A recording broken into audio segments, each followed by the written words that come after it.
तर बातमी पाहूयात। गणेशोत्सवाचा सण अवघ्या काही दिवसांवर आलेला आहे। आपला सण साजरा करण्यासाठी चाकरमानी कोकणात जात आहेत।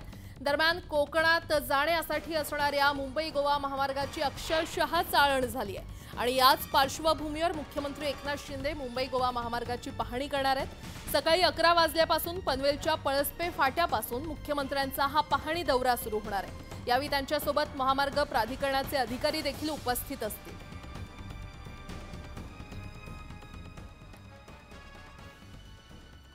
पुन्हा एकदा बातम्या पाहूयात वेगवान स्वरूपात।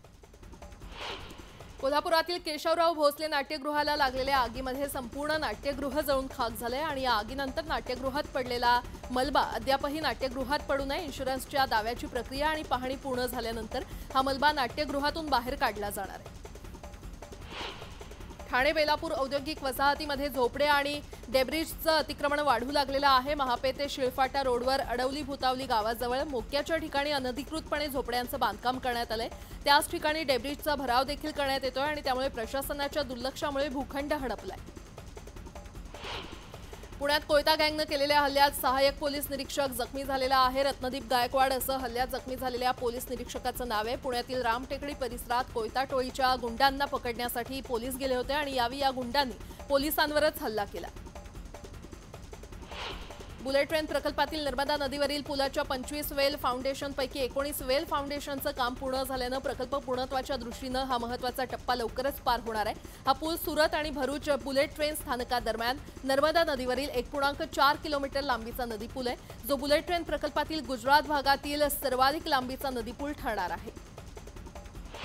11वी ऑनलाईन प्रवेश प्रक्रियेच्या 3 नियमित आणि 3 विशेष फेऱ्या पूर्ण झाल्यानंतर आतापर्यंत मुंबईतून 2,56,428 विद्यार्थ्यांचे प्रवेश निश्चित झालेले आहेत। यांना 3,10,606 विद्यार्थ्यांनी नोंदणी केल्यामुळे आतापर्यंत 80% अधिक विद्यार्थ्यांनी 11वीत प्रवेश घेतलेत। तर त्याहून अधिक प्रवेश निश्चित विशेष फेरीची गुणवत्ता यादी 29 ऑगस्टला जाहीर होणार आहे।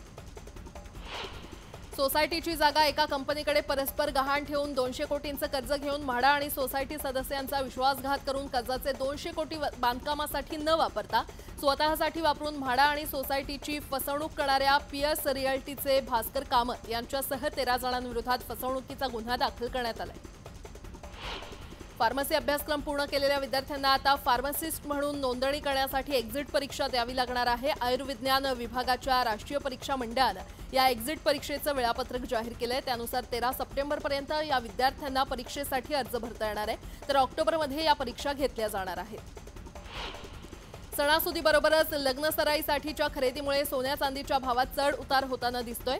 आज घडीला सोन्याचा भाव प्रतितोळा 71,100 रुपये आहे, मात्र दिवाळी सोन्याचा दर प्रतितोळा 75,000 जाईल अशी शक्यता सराफा बाजारानं वर्तवलेली आहे।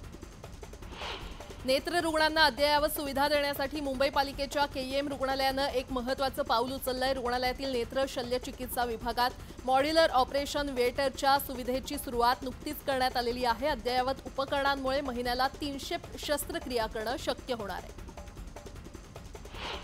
गोविंदा पथकानं सरावासह मंगळवारी दहीकाल्याच्या दिवशी क्रेन, दोरी आणि सुरक्षिततेसाठी सेफ्टी बेल्ट पुरवावेत असे आदेश पालकमंत्री दीपक केसरकर यांनी मुंबई महापालिका प्रशासनाला दिलेले आहेत। अवघ्या महामुंबईला आता उत्सवाचे वेध लागलेले आहेत आणि याचा श्रीगणेशा दहीहंडीनं होणार आहे। मुंबई ठाणे शहर गोविंदामय झालेलं आहे। मुंबईसह ठाण्यामधील मंगळवारच्या हंड्या फोडण्यासाठी गोविंदा सज्ज झालाय।